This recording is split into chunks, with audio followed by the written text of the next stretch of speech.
Education, which is the process of facilitating learning, has been a topic of discussion for centuries, as it is a way of progressing society into further social, economic, and political development. More recently, more issues in the education system, particularly in Australia, have arisen, and therefore reassessments and criticisms have led to many reforms and changes in government policy.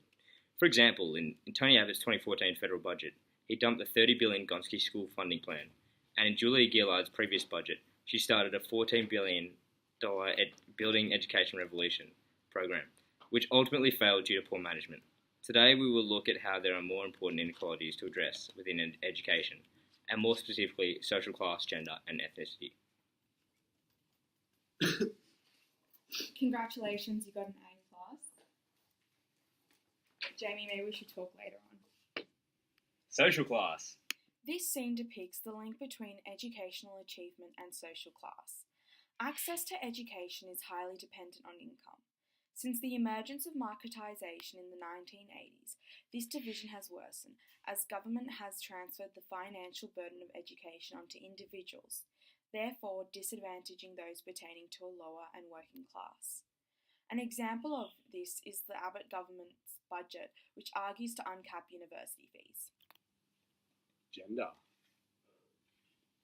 Until the late 1800s, there have been immense differences in the schooling experiences of boys and girls, all of which reflect the unequal positions of men and women in society as suggested by Henry et al. In 1988.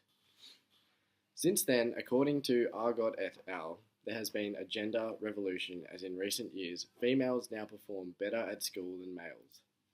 This scene also mirrors ABS statistics, which state that in 2014, 42% of females and 31% of males between 25 and 29 had attained a bachelor degree or above.